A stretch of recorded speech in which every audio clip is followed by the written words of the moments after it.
Hello friends, आज मैं आपको टेंस के बारे में बताऊंगा। टेंस कौन कौन से टेंस होते हैं, टेंस होता क्या है, इसका यूज़ कैसे करते हैं और इसको ट्रांसलेट कैसे करते हैं। तो हमारी वीडियो अगर आपको अच्छी लगे तो इसको सब्सक्राइब और शेयर करिएगा, ठीक है। तो आइए सबसे पहले हम ये समझते हैं कि टेंस क्या है। तो सबसे पहली बात कि tense is the form of the verb and fully depends on the verb. Tense verb का ही एक फॉर्म होता है, टेंस वर्ब का ही एक रूप होता है, ठीक है। इसका मतलब ये हुआ कि अगर आपको वर्ब का नॉलेज है तो आप टेंस के बारे में बहुत ही आसानी से, बहुत ईज़िली आप जान सकते हैं, ठीक है। लेकिन कभी कभी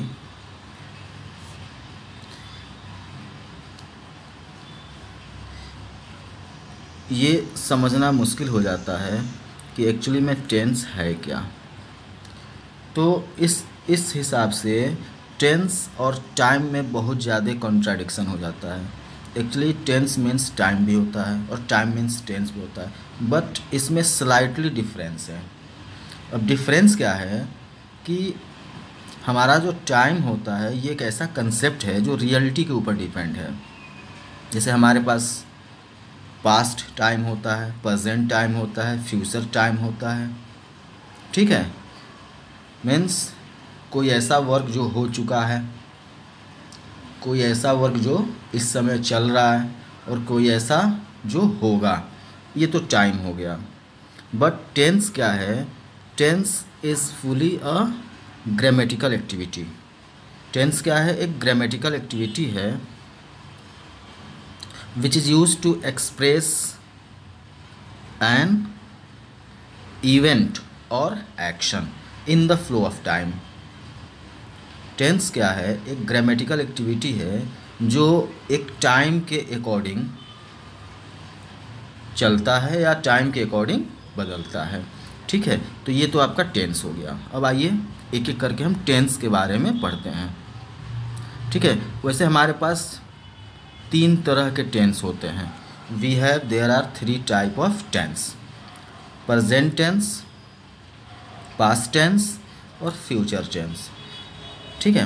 अब प्रेजेंट टेंस के 4 काइंड्स होते हैं, पास्ट टेंस के भी 4 होते हैं और फ्यूचर के भी 4 होते हैं। इस तरह से टोटल हमारे पास 12 टेंस हो जाते हैं। तो हम एक एक करके टेंस के बारे में पढ़ेंगे। तो आइए सबसे पहले हम प्रेजेंट टेंस के बारे में पढ़ते हैं।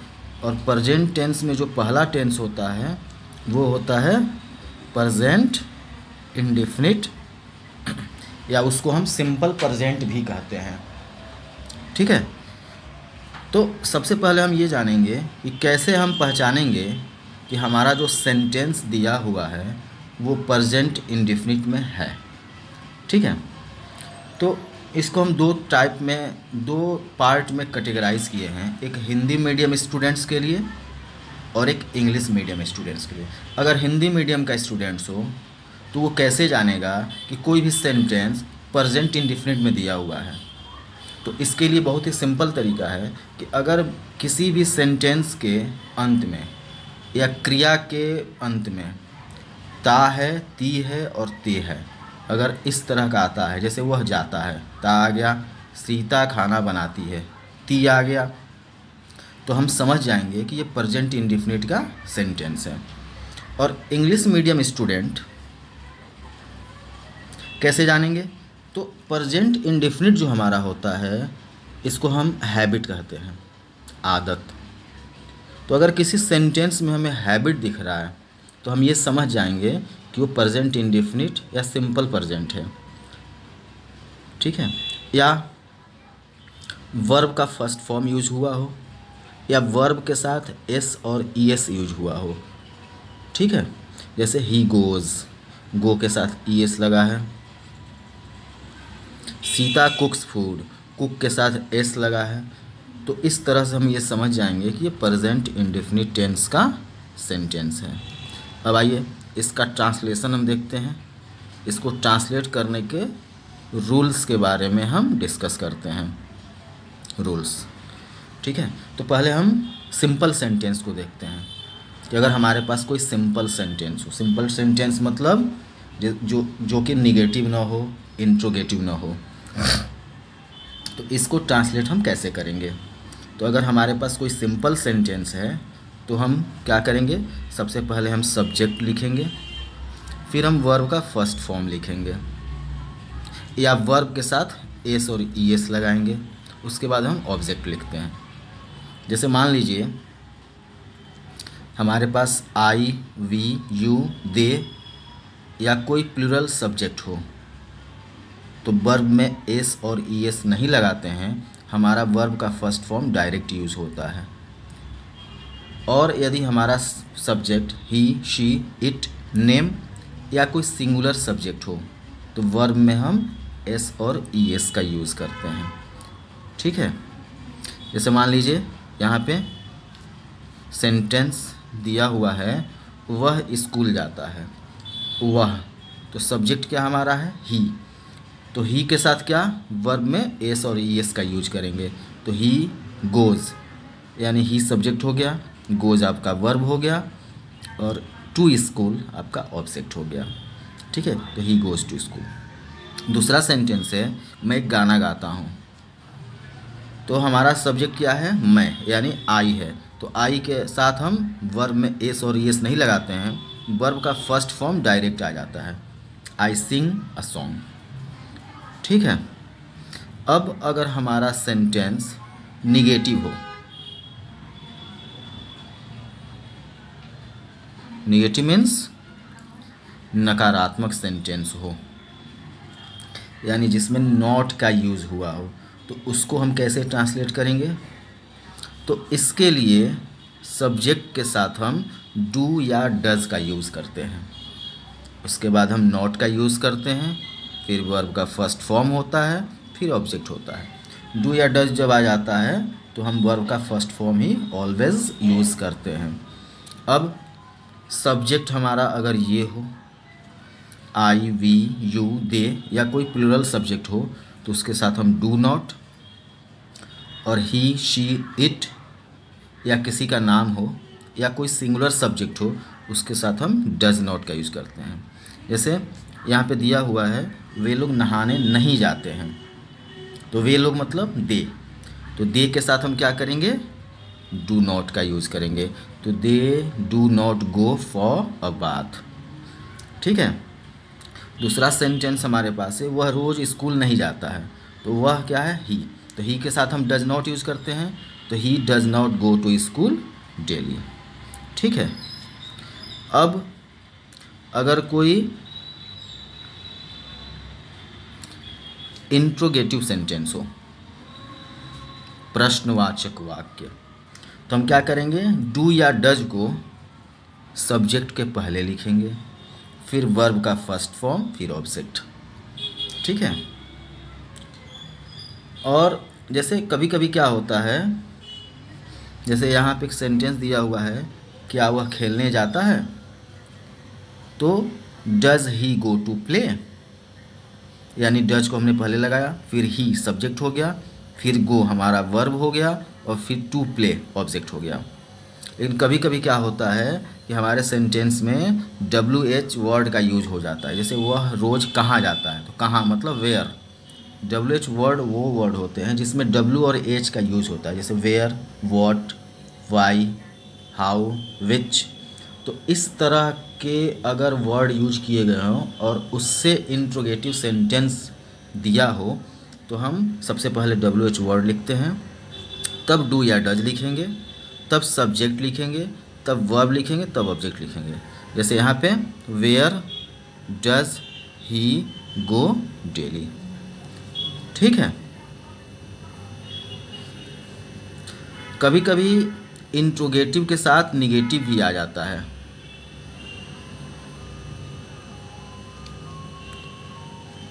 ठीक है, तो उस केस में हम क्या करेंगे, सब्जेक्ट के जस्ट बाद नॉट का यूज़ करेंगे। वैसे ऑलवेज नॉट का यूज सब्जेक्ट के जस्ट बाद ही होता है। जैसे वह खेलने कब नहीं जाता है, तो when does he not go to play, या वह रोज़ कहाँ नहीं जाता है, where does he not go daily. ठीक है, तो ये आपका प्रेजेंट इंडेफिनिट टेंस था। अब हम प्रेजेंट कॉन्टिन्यूअस टेंस के बारे में पढ़ते हैं, जो कि हमारा दूसरा टेंस है, सेकंड। अब इसका आइडेंटिफिकेशन कैसे हम पहचानेंगे कि कोई भी सेंटेंस प्रेजेंट कॉन्टिन्यूअस में दिया हुआ है। तो ठीक उस एज यूजुअल किसी भी टेंस के अंत में रहा है, रही है, रहे हैं आते हैं। जैसे वह जा रहा है, सीता खाना खा रही है। ठीक है, तो हिंदी मीडियम के स्टूडेंट्स इस तरह से समझ सकते हैं, लेकिन इंग्लिश मीडियम के स्टूडेंट कैसे समझेंगे? वर्क इज़ इन प्रोग्रेस, यानी कोई काम प्रोग्रेस में है, कंटिन्यू है, तो वह समझ जाएंगे कि प्रेजेंट कॉन्टिन्यूअस में है। या दूसरा तरीका ये है कि उसमें वर्ब के रूप में इज़ एम आर और वर्ब के साथ आईएनजी का यूज़ किया गया होगा। जैसे ही इज़ गोइंग, तो इज़ है और गो के साथ आईएनजी है। सीता इज़ ईटिंग फूड, तो इसमें भी इज़ लगा है और वर्ब के साथ आईएनजी लगा है, तो वो समझ जाएंगे कि ये प्रेजेंट कॉन्टिन्यूअस टेंस है। ठीक है, अब आइए इसके रूल को हम समझते हैं, हाउ टू ट्रांसलेट। तो ठीक उसी तरह अगर सिंपल सेंटेंस है तो सब्जेक्ट के बाद इज़ एम आर, फिर वर्ब के साथ आईएनजी और फिर ऑब्जेक्ट का यूज़ करते हैं। ठीक है, आई के साथ एम का यूज़ करते हैं। ही शी इट नेम या सिंगुलर सब्जेक्ट हो तो इज़ का यूज़, यू वी दे या प्लूरल सब्जेक्ट हो तो उसके साथ हम आर का यूज़ करते हैं। ठीक है, जैसे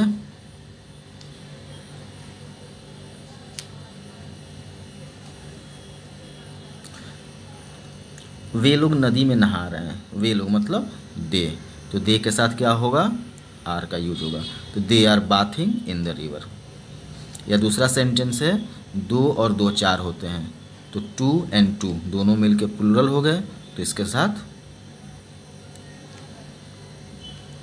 मेक फोर हो जाएगा। ठीक है, नेक्स्ट, इसी में अगर निगेटिव सेंटेंस आ जाए तो हमेशा की तरह सब्जेक्ट इज़ एम आर, फिर नॉट, फिर वर्ब के साथ आईएनजी, फिर ऑब्जेक्ट। वह वहाँ नहीं जा रहा है, means he is not going there. वे लोग आजकल शोर नहीं मचा रहे हैं, तो they are not making a noise nowadays. ठीक है, अब इंट्रोगेटिव सेंटेंस आ जाए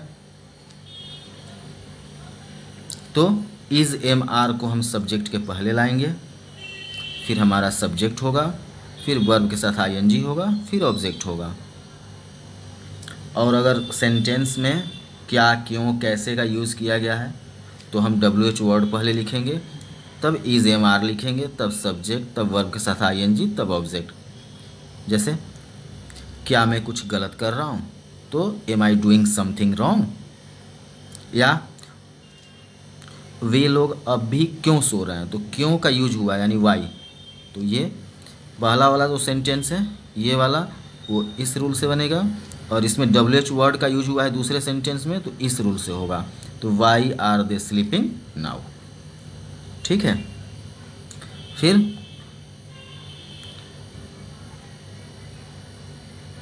अगर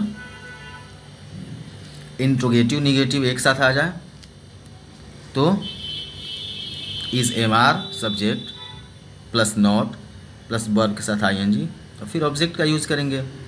और WH वर्ड आ जाए तो सबसे पहले WH वर्ड, फिर इज़ एम आर, फिर सब्जेक्ट, फिर नॉट, फिर वर्ब के साथ आईएनजी, तब ऑब्जेक्ट।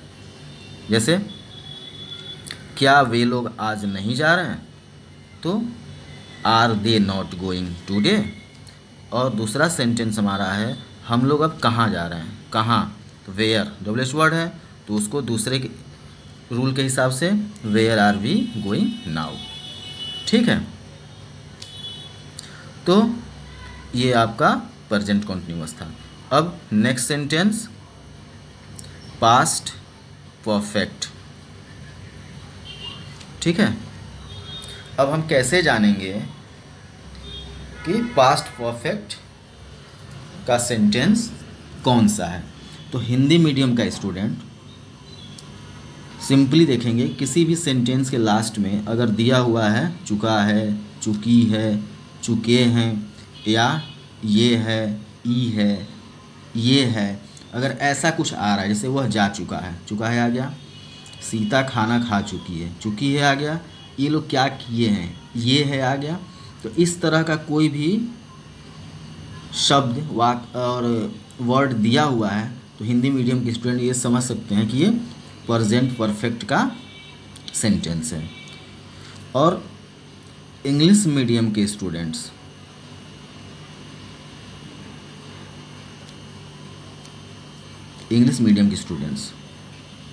कैसे जानेंगे? तो प्रेजेंट परफेक्ट की एक पहचान ये होती है कि कोई भी काम पास्ट में कंप्लीट हो चुका है लेकिन प्रेजेंट में उसका अभी भी इफ़ेक्ट है। ठीक है, यानी कि कोई काम कुछ देर पहले शुरू हुआ था और ख़त्म भी हो गया लेकिन उसका प्रभाव अभी भी प्रेजेंट में है, तो इस तरह के सेंटेंस को हम प्रेजेंट परफेक्ट कहते हैं। या उसमें हैज़ और हैव के साथ वर्ब के थर्ड फॉर्म का यूज़ किया गया है, तो इंग्लिश मीडियम के स्टूडेंट समझ जाएंगे कि ये प्रेजेंट परफेक्ट है। ठीक है, अब आइए इसके भी रूल को समझते हैं।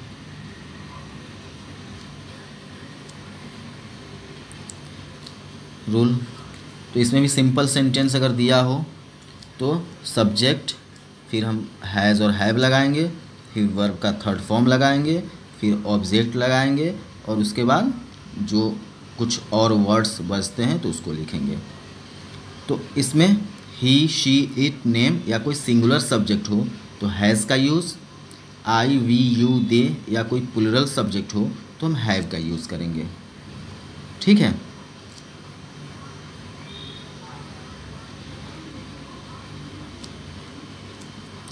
अब देखिए हम लोग अभी अभी यहाँ आए हैं तो हम लोग का होगा वी, तो वी सब्जेक्ट हो गया, हैव इसमें से हो गया, अराइव्ड वर्ब का थर्ड फॉर्म हो गया, ऑब्जेक्ट हियर हो गया, तो we have just arrived here.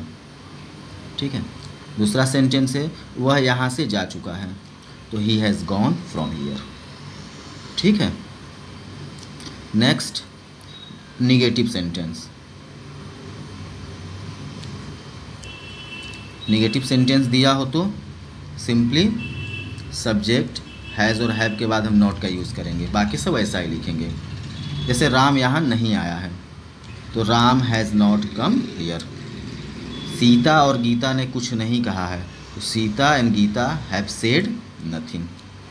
ठीक है, उसके बाद इंट्रोगेटिव सेंटेंस और निगेटिव सेंटेंस। ठीक है,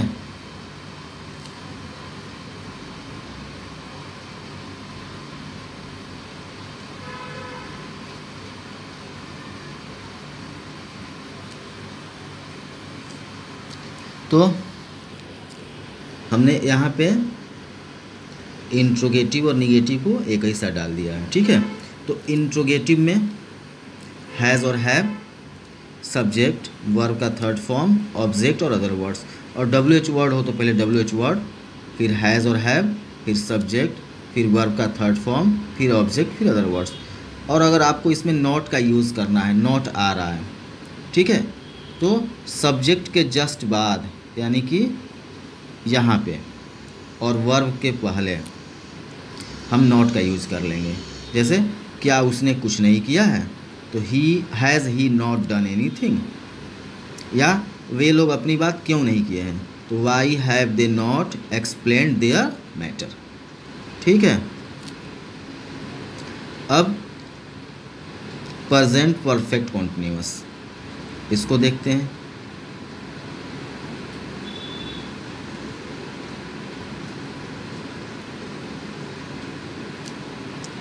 ठीक है, तो प्रेजेंट भी है परफेक्ट भी है और कॉन्टिन्यूअस भी है। प्रेजेंट मतलब वर्तमान में शुरू हुआ है, अभी शुरू हुआ है। परफेक्ट मतलब कुछ देर पहले शुरू हुआ है, और कॉन्टिन्यूअस मतलब अभी भी चल रहा है। ठीक है, यानी कि कोई काम पास्ट में शुरू हुआ है और अभी भी चल रहा है। ठीक है, तो हिंदी मीडियम के स्टूडेंट ऐसे जान जाएंगे कि कोई काम, जैसे मान लीजिए हम खाना खाए हैं, मतलब अभी भी हमको भूख नहीं है, यानी खाना खाने का काम हमने पास्ट में शुरू किया था, लेकिन अभी भी हमारा पेट भरा हुआ है। ठीक है, तो हिंदी मीडियम के स्टूडेंट कैसे समझेंगे कि कोई काम पास्ट में शुरू हुआ है और अभी भी चल रहा है। या दूसरा तरीका ये है कि सिंस फॉर के साथ टाइम का यूज़ होता है इसमें, और वर्ब के साथ आईएनजी लगता है। ठीक है, जैसे वह 2 दिनों से यहाँ रह रहा है। ठीक है ना। और इंग्लिश मीडियम के जो स्टूडेंट्स होते हैं वो कैसे जानेंगे? Simple, for a work starting in the past and continuing in the present. कोई वर्क पास्ट में शुरू हुआ था और अभी भी चल रहा है। या हैज़ और हैव के साथ बीन का यूज़ हुआ हो, वर्ब में आईएनजी लगा हो, और सिंस फॉर के साथ टाइम लगा हो। ये सारे वर्ब और सिंस फॉर और टाइम भी दिया हुआ हो तो हम समझ जाएंगे कि ये प्रेजेंट परफेक्ट कॉन्टिन्यूअस है। जैसे he has been working here since 1989। ठीक है, अब आपको हम ज़रा सिंस और फॉर का यूज़ बता दें कि सिंस और फॉर का यूज़ क्या होता है। तो सिंस का यूज़ जो होता है, basically since present perfect continuous, past perfect continuous और फ्यूचर परफेक्ट कॉन्टिन्यूअस में सिंस और फॉर का यूज़ किया जाता है, और हर जगह इसका यूज एक ही तरह से है। सिंस का यूज़ हम तब करते हैं जब हमारे पास पॉइंट ऑफ टाइम हो, मतलब कोई निश्चित समय हो, जैसे मंडे, मॉर्निंग, इवनिंग, 90-50, इस तरह का कोई टाइम दिया हो जो निश्चित लगता है हमें, सर्टेन है, तो उसे वहाँ हम सिंस का यूज़ करेंगे। और जब पीरियड ऑफ टाइम दिया है, कोई निश्चित समय न देके लगभग में अगर टाइम दिया हुआ है तो वहाँ पे हम फॉर का यूज़ करेंगे, जैसे नाउ अ डेज़, 2 डेज़, समटाइम्स। ठीक है, तो ये आप सिंस और फॉर का यूज़ ऐसे जान सकते हैं। अब हाउ टू ट्रांसलेट, तो सिंपल सेंटेंस का देख लीजिए। सब्जेक्ट के साथ हैज़ और हैव, उसके बाद बीन, फिर वर्ब के साथ आईएनजी, फिर ऑब्जेक्ट, फिर सिंस और फॉर के साथ टाइम का यूज होता है। यहाँ पे देखिए कितना वर्ब यूज हुआ है, हैज़, हैव, उसके बाद बीन का यूज हुआ है, तब वर्ब के साथ आईएनजी हुआ है। ऐसा इसलिए होता है क्योंकि इसका नाम है प्रेजेंट परफेक्ट कॉन्टिन्यूअस। तो परफेक्ट का यूज़ हो रहा है तो परफेक्ट में हैज़, हैव लगता है, और परफेक्ट में वर्ब का थर्ड फॉर्म तो बीन वर्ब का थर्ड फॉर्म होता है, और कॉन्टिन्यूअस का नाम आ रहा है तो कॉन्टिन्यूअस में वर्ब के साथ आईएनजी लगता है। इसलिए इसका नाम है प्रेजेंट परफेक्ट कॉन्टिन्यूअस, और इसका रूल इस तरह से बनाया गया है। वह सुबह से गाना गा रहा है तो he has been singing a song since morning. वे लोग 2 दिनों से स्कूल जा रहे हैं, they have been going to school for 2 days. ठीक है, अब निगेटिव सेंटेंस, तो ठीक वही चीज़, हैज़ और हैव के बाद हम नॉट का यूज़ करेंगे। ठीक है, हम लोग 2 घंटे से अपनी किताब नहीं पढ़ रहे हैं, तो we have not been reading our book for 2 hours. मैं सुबह से उसका इंतजार कर रहा हूँ, वह अभी तक नहीं आया है, तो I have been waiting for him since morning, he hasn't come yet. ठीक है ना। उसके बाद इंट्रोगेटिव,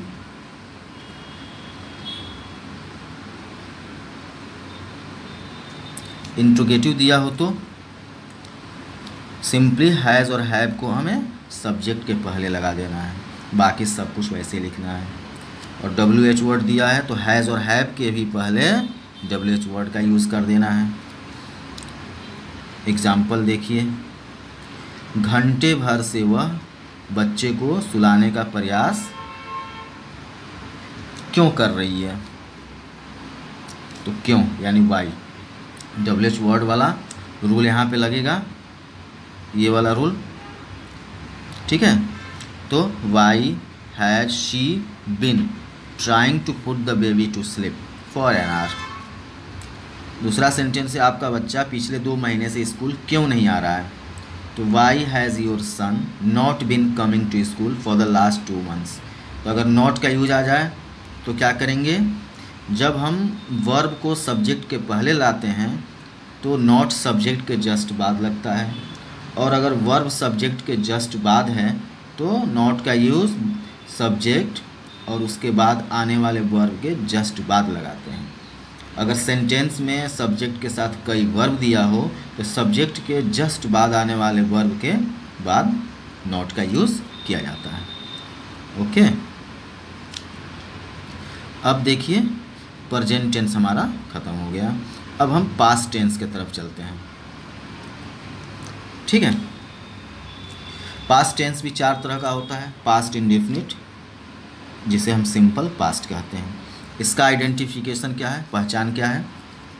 तो हिंदी मीडियम के जो स्टूडेंट्स हैं वो कैसे जानेंगे, किसी भी सेंटेंस के लास्ट में अगर या, ई, ये, आ, ई, ए, ता, था, ती, थे, ते थे अगर आता है तो हम समझ जाएंगे कि हमारा सेंटेंस पास्ट इंडेफिनिट का है। मतलब कोई काम आपका पास्ट में शुरू हुआ और पास्ट में ही ख़त्म हो गया, प्रेजेंट से उसका कोई संबंध नहीं है, ठीक है। जैसे उसने मुझसे पूछा,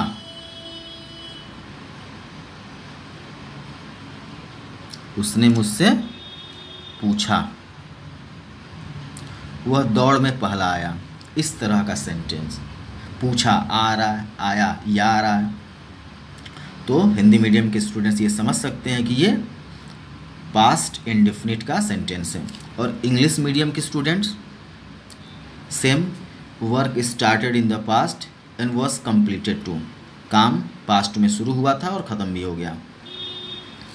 और दूसरी इसकी सबसे बड़ी पहचान है कि वर्ब के सेकंड फॉर्म का इसमें यूज होता है, और अगर वर्ब के सेकंड फॉर्म का यूज़ नहीं हुआ है तो डिड के साथ वर्ब के फर्स्ट फॉर्म का यूज़ होता है। जैसे he asked me, he came first in the running. उसने मुझसे पूछा है, ही आस्क्ड मी, वह दौड़ में पहला आया, he came first in the running, ठीक है। तो इसमें वर्ब के सेकंड फॉर्म का यूज़ होता है, ठीक है। तो आइए अब इसके भी रूल को हम समझते हैं, ठीक है। अगर सिंपल सेंटेंस है तो सब्जेक्ट के साथ वर्ब के सेकंड फॉर्म का यूज़ होता है, फिर ऑब्जेक्ट का होता है, फिर अदर वर्ड्स होते हैं, ठीक है। जैसे उसकी आंखें आंसुओं से भर गई, his eyes filled with tears, तो यहाँ पे वर्ब के सेकंड फॉर्म का यूज हुआ है। उसने मुझे 10 रुपये की कड़क note the, he gave me a crisp 10 rupee note. तो इसमें भी वर्ब के सेकंड फॉर्म का यूज हुआ है, गिव, गेव, गिवन। तो ये पास्ट इंडेफिनिट का सिंपल सेंटेंस का रूल है। अब आइए निगेटिव सेंटेंस को देखते हैं।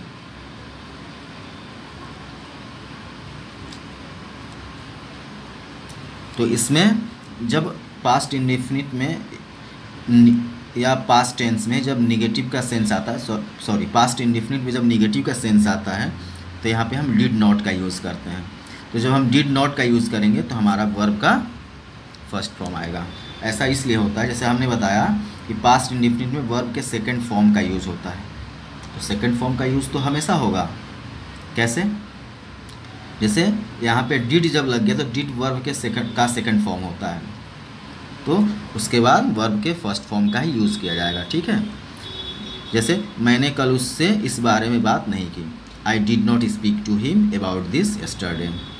तुम लोग मुझे नहीं जानते थे, you did not know me, ठीक है। तो निगेटिव कंसेप्ट में हम डिड नॉट का यूज़ करेंगे और वर्ब के फर्स्ट फॉर्म का यूज़ करेंगे। अब इंट्रोगेटिव बनाने के लिए भी हम क्या करते हैं, डिड का ही यूज़ करते हैं, और निगेटिव के लिए भी हम डिड का ही यूज़ करते हैं, ठीक है। तो इंट्रोगेटिव में डिड को हम सब्जेक्ट के पहले लाएंगे और फिर एज यूजुअल वर्ब का फर्स्ट फॉर्म ऑब्जेक्ट और अदर वर्ड्स होगा। या उसमें WH वर्ड का अगर यूज किया गया है तो WH वर्ड, फिर डिड, फिर वर्ब का फर्स्ट फॉर्म, फिर ऑब्जेक्ट, फिर अदर वर्ड्स। उसने मुझे क्यों नहीं बुलाया, तो why did he not call me. Did लग गया तो कॉल का यूज होगा, ठीक है। या एक दो और सेंटेंस देखिए, वह वहाँ क्या करता था, what did he do their, ठीक है। लगभग 500 विद्यार्थी कार्यक्रम में उपस्थित क्यों नहीं थे, why did about 500 students not attend the programme, ठीक है। तो ये आपका इंट्रोगेटिव हो गया। अब आइए पास्ट कॉन्टिन्यूअस देखते हैं। पास्ट कॉन्टिन्यूअस, जिसको पास्ट इम्परफेक्ट भी कहा जाता है।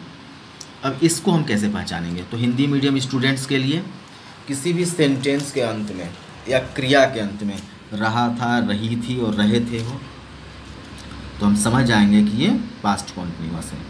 जैसे वह जा रहा था, सीता खाना खा रही थी, वे लोग क्या कर रहे थे, ठीक है।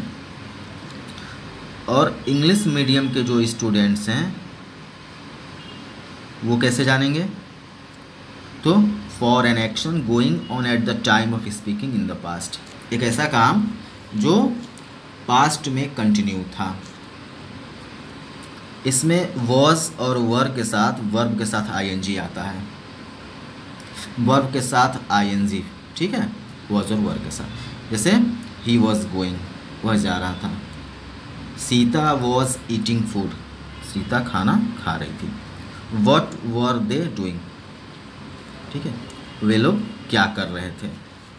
तो इस तरह के सेंटेंस से हम समझ सकते हैं कि ये पास्ट कॉन्टिन्यूअस है, ठीक है। बस हमें वर्ब का नॉलेज होना चाहिए।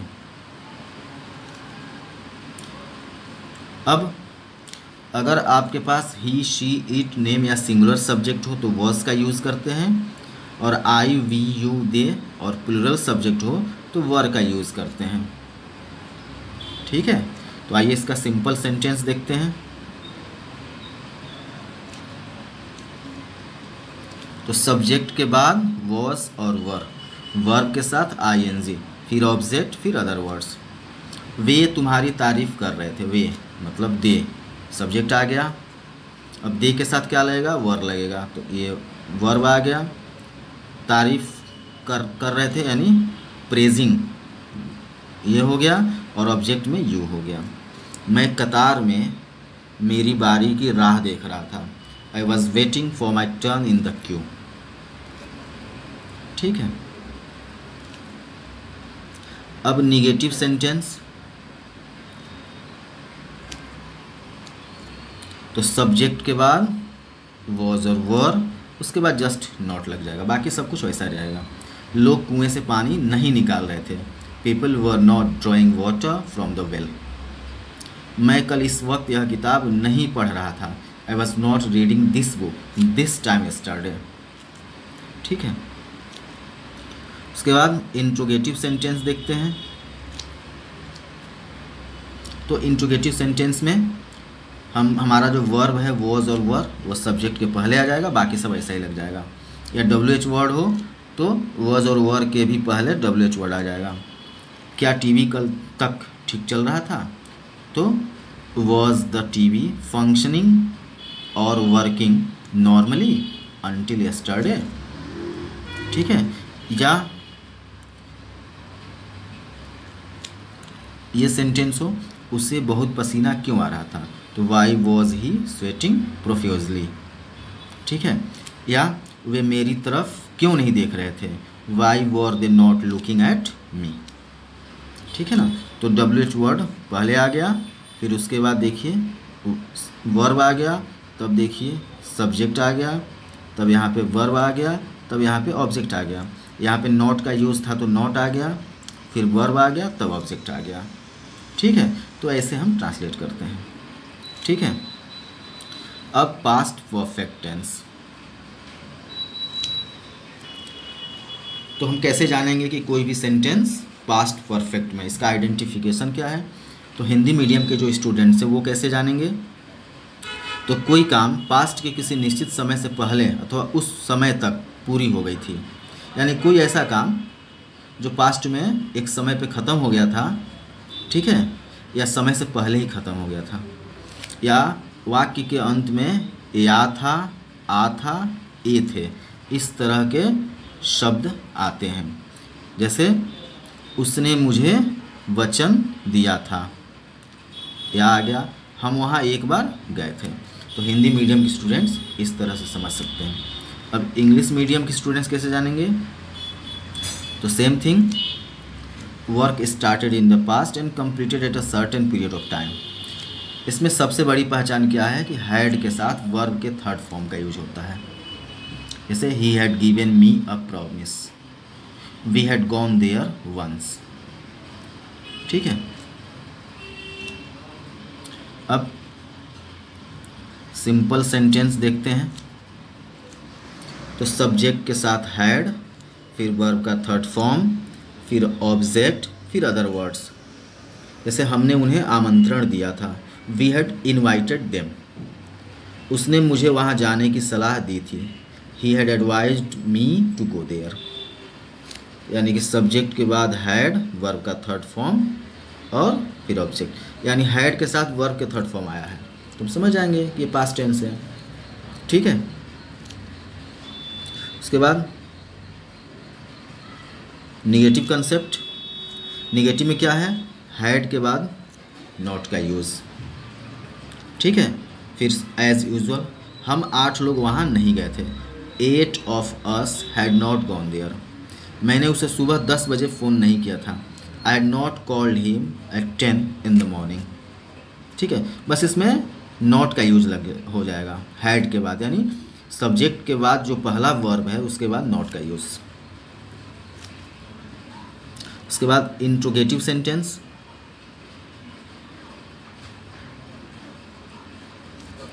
तो इसमें क्या होगा?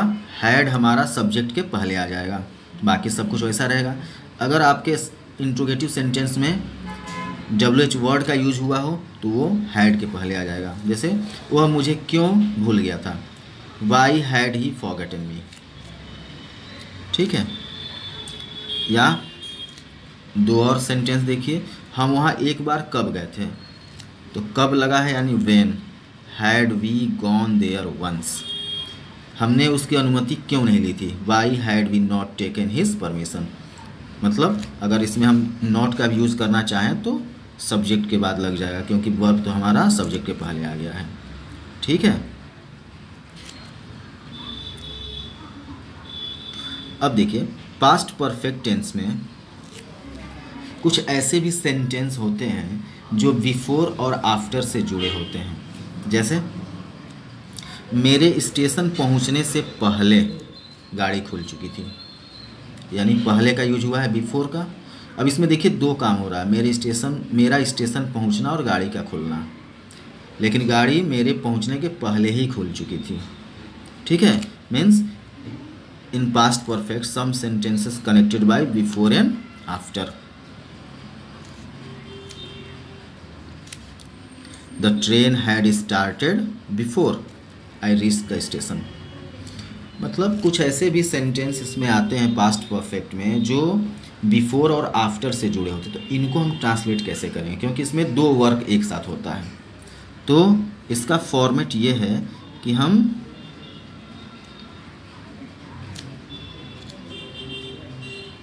जैसे इसमें दो काम होता है। जैसे मान लीजिए मैं दिया है डॉक्टर के पहुंचने से पहले मरीज़ मर चुका था, तो एक मरीज़ का मरना और एक डॉक्टर का पहुंचना। तो डॉक्टर के पहुंचने से पहले यानी मरीज पहले ही मर गया था, तो जो काम पहले हुआ है यानी पहले के बाद जो आ रहा है, ये पहला है, इसके बाद का जो सेंटेंस है इसको हम पास्ट परफेक्ट में ट्रांसलेट करेंगे, और ये पहले से पहले का जो सेंटेंस है उसको हम पास्ट इंडेफिनिट में ट्रांसलेट करते हैं। यानी पहले हम पास्ट परफेक्ट, फिर बिफोर, और तब हम पास्ट इंडेफिनिट का यूज़ करते हैं, ठीक है। जैसे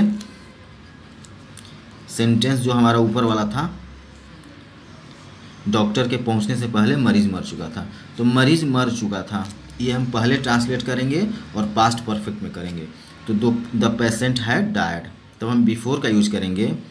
और डॉक्टर का पहुंचना, इसको हम पास्ट इंडिफिनिट में करेंगे, तो द डॉक्टर केम, ये हो गया, यानी the patient had died before the doctor came. ठीक है। और दूसरा फॉर्मेट ये होता है कि हमारा सेंटेंस आफ्टर से जुड़ा होता है। ये तो पहले वाला बिफोर वाला था, तो आफ्टर वाले में क्या करते हैं कि जैसे मेरे घर पहुंचने के बाद मम्मी ने खाना बनाया, तो बाद के आने वाला जो सेंटेंस है उसको हम पास्ट इंडिफिनिट में फिर आफ्टर का यूज़ करते हैं, और बाद के पहले वाला जो सेंटेंस है उसको पास्ट परफेक्ट में हम ट्रांसलेट करते हैं। जैसे मेरे घर पहुंचने के बाद मम्मी ने खाना बनाया, तो मम्मी ने खाना बनाया, ये काम बाद में हो रहा है, तो इसको हम करेंगे पास्ट इंडिफिनिट में, मदर कुक्ड फूड, फिर आफ्टर। और मेरे घर पहुंचने के, यानी मेरा घर पहुंचना पहले हो रहा है, तो इसको हम आफ्टर ला के पास्ट परफेक्ट में आई हैड रीच्ड होम। ठीक है। अब पास्ट परफेक्ट कॉन्टिन्यूअस, तो पास्ट परफेक्ट कॉन्टिन्यूअस की पहचान, आइडेंटिफिकेशन क्या है, तो हिंदी मीडियम के जो भी स्टूडेंट्स हैं वो कैसे जानेंगे, तो किसी भी सेंटेंस के अंत में क्या होगा, ता आ रहा था, ती आ रही थी, या ते आ रहे थे, या टाइम भी दिया होगा और साथ में रहा था, रही थी और रहे थे होगा, तो हम समझ जाएंगे कि ये पास्ट परफेक्ट कॉन्टिन्यूअस टेंस है। जैसे वह 10 साल से रह रहा था, he had been living there for 10 years। ठीक है ना। इसमें भी सिंस फॉर का यूज़ होता है, जैसा कि हम बताए हैं पहले। सिंस का यूज़ पॉइंट ऑफ टाइम के लिए और फॉर का यूज़ पीरियड ऑफ टाइम के लिए। ठीक है। तो आइए इसको हम ट्रांसलेट करने के रूल्स को जानते हैं। तो सबसे पहले हमारा सिंपल सेंटेंस, तो सबसे पहले हम क्या करेंगे, सब्जेक्ट का यूज़ करेंगे, फिर हैड, तब हम बीन का यूज़ करेंगे, फिर वर्ब के साथ आईएनजी लगेगा, फिर कोई ऑब्जेक्ट अगर हो तो वो लगाएंगे, फिर सिंस और फॉर के साथ हम टाइम लगाएंगे। काफ़ी लंबे समय से मुझे ऐसी किताब चाहिए थी, I had been wanting such a book for long time. तो पहले सब्जेक्ट आ गया आई, फिर हैड, फिर बीन, फिर वर्ब के साथ आईएनजी, फिर ऑब्जेक्ट आ गया, और फिर फॉर का यूज हो गया, और अ लॉन्ग टाइम का यूज हो गया। बर्फ़ 2 दिन से लगातार गिरती आ रही थी, the snow had been falling continuously for 2 days। ठीक है। अब इसका अगर निगेटिव हो तो निगेटिव में क्या करेंगे, ठीक उसी तरह सिंपली इसमें हमें नॉट का यूज़ करना है, सब्जेक्ट के बाद जो भी वर्ब आ रहा है ठीक उसके बाद। ठीक है। मैं दिन भर काम नहीं कर रहा था, तो I had not been working the whole days. ठीक है। या वह वहाँ 1999 से रह रहा था, तो I had not been living there since 1999। ठीक है। उसके बाद अगर इंट्रोगेटिव सेंटेंस हो तो हम हैड को सब्जेक्ट के पहले लगाएंगे, और अगर उसमें WH वर्ड का यूज़ हुआ है तो हैड के पहले हम WH वर्ड का यूज़ करेंगे। अगर हमें नॉट लगाने की आवश्यकता होगी तो हम हैड मतलब वर्ब को सब्जेक्ट के पहले लाए हैं तो नॉट का यूज हम सब्जेक्ट के जस्ट बाद लगा देंगे। ठीक है। जैसे वह वहाँ कुछ दिनों से क्यों नहीं रह रहा था, तो why had he not been living there for some days. या दूसरा सेंटेंस है, वे लोग सुबह से यहाँ वहाँ कैसे टहल रहे थे, तो how had they been walking here and there since morning. ठीक है। तो अब आइए फ्यूचर टेंस के बारे में जानते हैं। तो फ्यूचर टेंस के भी 4 टेंस होते हैं। फ्यूचर इंडेफिनिट उसका पहला है, या उसको सिंपल फ्यूचर कहते हैं। इसका आइडेंटिफिकेशन क्या है, तो हिंदी मीडियम के स्टूडेंट्स के लिए सिंपली है कि क्रिया के अंत में या वाक्य के अंत में गा गी गे आता है। जैसे मुझे कुछ और पैसे लगेंगे, या हम जल्द ही निर्णय लेंगे। तो गे आ गया है तो हम समझ जाएंगे कि फ्यूचर इंडेफिनिट है। या इंग्लिश मीडियम के स्टूडेंट कैसे जानेंगे, तो उसके लिए सिंपल है कि शैल और विल के साथ वर्ब का फर्स्ट फॉर्म आया होगा। I will need some more money या we will take a decision very soon. ठीक है, अब सिंपल सेंटेंस दिया हो तो सब्जेक्ट के बाद शैल या विल का यूज करते हैं, फिर वर्ब के फर्स्ट फॉर्म का, फिर ऑब्जेक्ट का, फिर अदर वर्ड्स आता है। ठीक है, अब आई वी या कोई प्लूरल सब्जेक्ट दिया हो तो हम शैल का यूज़ करते हैं, और ही शी इट यू दे या सिंगुलर सब्जेक्ट हो तो विल का यूज़ करते हैं। लेकिन अगर हम अपने सेंटेंस को इम्फैटिक या सर्टेन बनाना चाहते हैं तो आई और वी के साथ विल का यूज़ कर सकते हैं, और ही सी इट यू दे के साथ हम शैल का यूज़ कर सकते हैं। ठीक है, तो हमारा रूल क्या है, subject plus shell will verb object और अदर वर्ड्स। ठीक है, तो आइए देखते हैं। जैसे दिया है तुम 1-2 दिन में ठीक हो जाओगे, तो you will get better in a couple of days. ये जूते 2 साल से अधिक चलेंगे, these shoes will last more than 2 years। ठीक है, अब निगेटिव सेंटेंस, निगेटिव सेंटेंस में क्या होगा, इसका रूल क्या होगा, शैल और विल के बाद नॉट का यूज हो जाएगा। वे यहाँ नहीं आ सकेंगे, दे शैल नॉट कम हियर। वह मेरी कभी नहीं सुनेगा, he will never listen to me. ठीक है, या वह अभी घर पर नहीं होगा, he will not be at home now. ठीक है, अब इंट्रोगेटिव सेंटेंस, इंट्रोगेटिव सेंटेंस हो तो वही चीज़ वर्ब को सब्जेक्ट के पहले, और अगर उसमें निगेटिव भी साथ में आ जाए तो सब्जेक्ट के बाद नॉट का यूज़ और वर्ब के पहले WH वर्ड आ जाए तो शैल और विल के पहले WH वर्ड का यूज़। ठीक है, जैसे क्या वह सिर्फ अपने पिता की ही सुनेगा, तो will he only listen to his father. ठीक है, और क्या आम इस साल सस्ते होंगे, will mangoes be cheap this year. वह यह दौड़ कैसे जीतेगा, how will he win the race. ठीक है, अब फ्यूचर कॉन्टिन्यूअस देखते हैं। तो फ्यूचर कॉन्टिन्यूअस में हिंदी मीडियम के स्टूडेंट उसको कैसे आइडेंटिफाई करेंगे, तो किसी भी क्रिया के अंत में रहा होगा, रही होगी या रहे होंगे अगर आए तो हम समझ जाएंगे कि वो फ्यूचर कॉन्टिन्यूअस है। ठीक है, जैसे वह पढ़ाई कर रहा होगा, वह पेड़ों को पानी दे रहा होगा। और इंग्लिश मीडियम के स्टूडेंट्स इसको कैसे जानेंगे, तो विल बी या शैल या विल बी प्लस वर्ब के साथ ING का यूज़ हुआ होगा तो हम समझ जाएंगे कि वो फ्यूचर कॉन्टिन्यूअस। जैसे he will be studying, he will be watering the plants. ठीक है,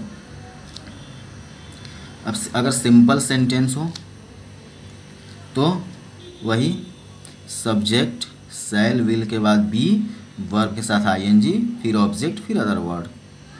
मैं कल इस वक्त इस किताब का अध्ययन कर रहा हूँगा, तो I will be teaching this book this time tomorrow. ठीक है, या वह तुम्हारा इंतजार कर रहा होगा, he will be waiting for you. ठीक है, अगर निगेटिव सेंटेंस हो तो वही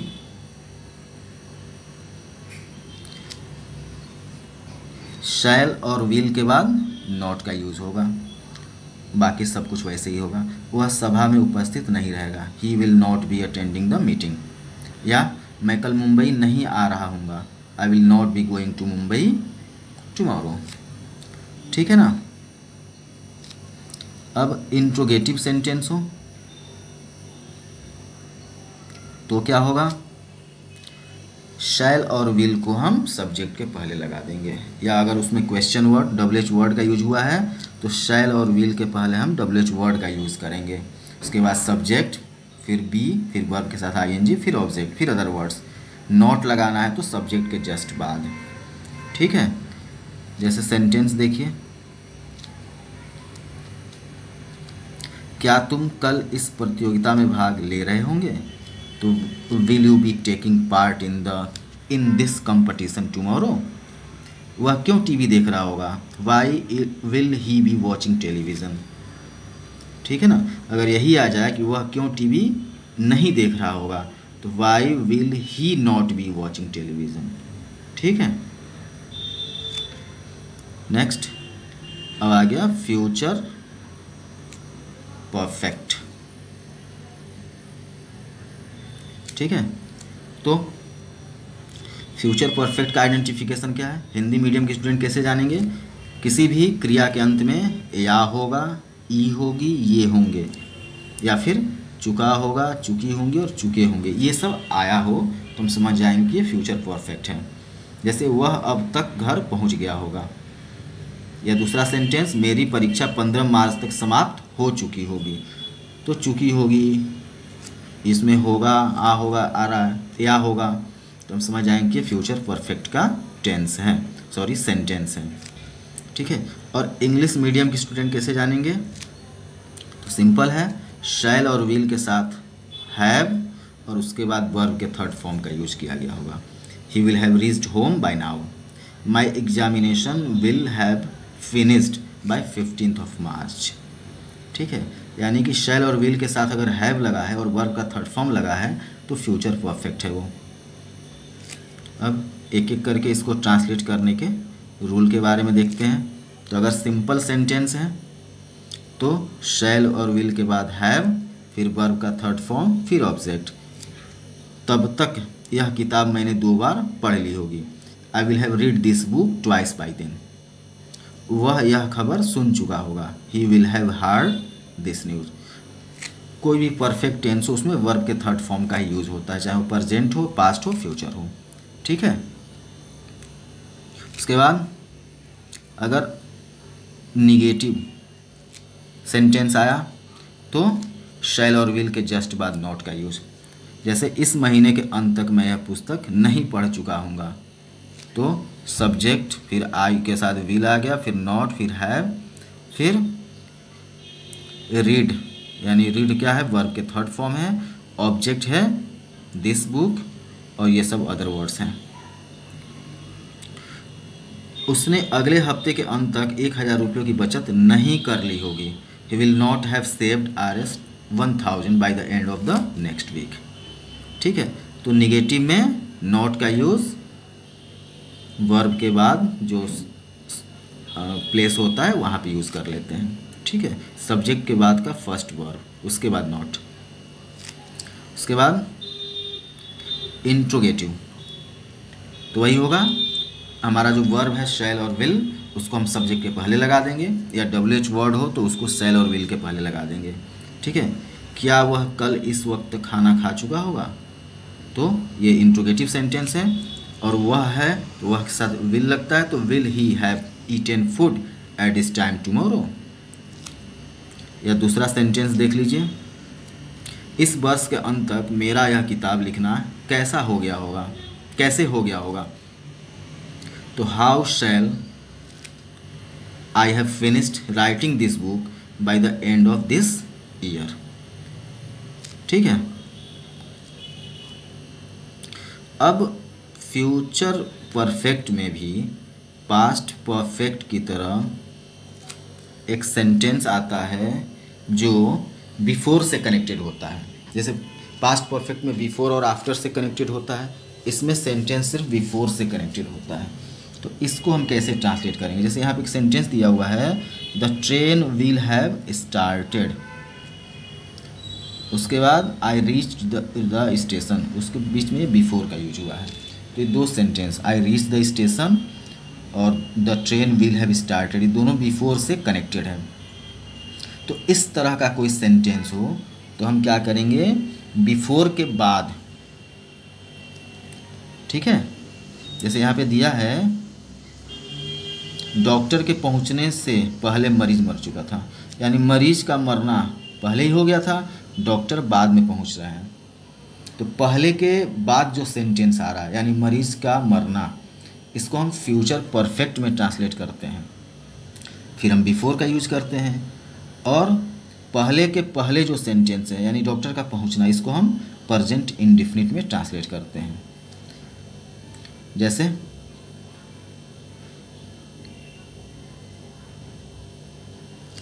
यहाँ पे दिया हुआ है डॉक्टर के पहुंचने से पहले मरीज मर चुका था, तो हम क्या करेंगे, मरीज मर चुका था यानी the patient will have died, इसको हम फ्यूचर परफेक्ट में ट्रांसलेट कर दिए। फिर हम बिफोर लगा दिए और डॉक्टर का पहुंचना, तो इसको हम प्रेजेंट इंडेफिनिट में द डॉक्टर कम्स, ठीक है। या हमारा जो दूसरा सेंटेंस है, मेरे घर पहुंचने से पहले माँ खाना बना चुकी होगी, तो माँ का खाना बनाना ये पहले हो जा रहा है, तो इसको हम क्या करेंगे, फ्यूचर परफेक्ट में mother will have cooked food, और उसके बाद बिफोर का यूज करेंगे। और मेरा घर पहुंचना, इसको प्रेजेंट इंडेफिनिट में, तो आई रीच होम, ठीक है, ओके। अब नेक्स्ट और last, future perfect continuous tense. इसका आइडेंटिफिकेशन क्या है, कैसे हिंदी मीडियम स्टूडेंट जानेंगे कि कोई सेंटेंस फ्यूचर परफेक्ट कंटिन्यूअस में दिया हुआ है।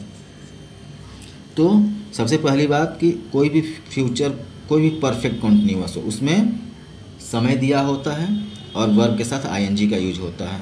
तो इसमें भी अगर समय के साथ ता आ रहा होगा, ती आ रही होगी, ते आ रहे होंगे, या रहा होगा, रही होगी, रहे होंगे दिया हो और साथ में टाइम भी दिया हो, तो हम समझ जाएंगे कि वो फ्यूचर परफेक्ट कंटिन्यूअस है, ठीक है। जैसे वह इस वर्ष के अंत तक वह 15 साल से अंग्रेजी सिखाता आ रहा होगा, या आने वाले अक्टूबर महीने में इस किताब को लिखते हुए मुझे 10 साल हो जाएंगे।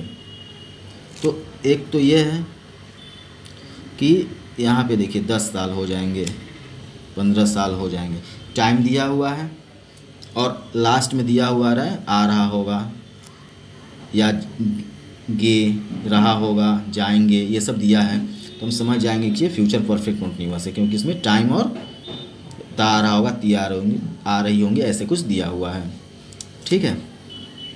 और इंग्लिश मीडियम के स्टूडेंट कैसे जानेंगे, तो इस तरह के सेंटेंस में शैल विल के साथ हैव बीन का यूज होता है, वर्ब में आईएनजी लगा होता है और सिंस फॉर के साथ टाइम भी दिया रहता है। जैसे he will have been teaching English for 15 years by the end of this year, और come October I will have been writing this book for 10 years, ठीक है। तो अगर सेंटेंस में शैल विल लगा हो, हैव भी लगा हो, बीन भी लगा हो, वर्ब के साथ आईएनजी लगा हो और सिंस फॉर के साथ टाइम का यूज हुआ हो, तो हम समझ जाएंगे कि ये फ्यूचर परफेक्ट कंटिन्यूअस है, ठीक है ना। तो आइए इसको ट्रांसलेट कैसे करते हैं, इसको समझते हैं। तो वही चीज़, shall will have been, verb के आईएनजी लगा होगा, फिर ऑब्जेक्ट आएगा और सिंस फॉर के साथ टाइम लगा होगा।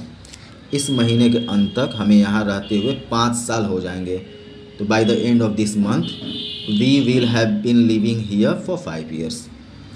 या दूसरा सेंटेंस है, वह वहाँ 10 सालों से रह रहा होगा, तो he will have been living there for 10 years, ठीक है।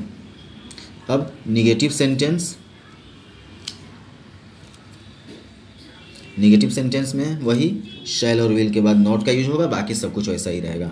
मैं 5 साल तक किताब नहीं पढ़ रहा हूँगा, तो I shall not have been reading a book for 5 years, ठीक है। या दूसरा सेंटेंस देखिए, वह सुबह से खाना नहीं खाता आ रहा होगा, तो he will not have been eating food since morning, ठीक है ना। अब इंट्रोगेटिव सेंटेंस का देख लीजिए।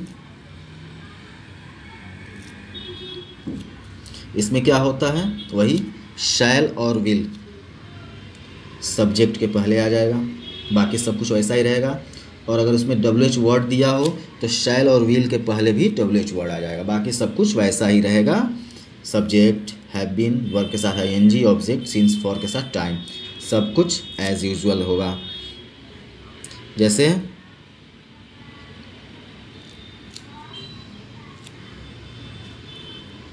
वह 4 घंटे से वहाँ क्या करता आ रहा होगा, तो what will he have been doing there for 4 hours। या दूसरा सेंटेंस हमारा है, वे लोग कल सुबह से क्यों घूमते रहे होंगे, तो why will they have been wandering since morning tomorrow. ठीक है, तो इस तरह से हमारा ये टेंस ख़त्म होता है। इसको आप पढ़ें और आपको बहुत आराम से ये समझ में आ जाएगा। ठीक है, और अच्छा लगे तो ज़रूर इसको शेयर और सब्सक्राइब करिएगा। Thank you.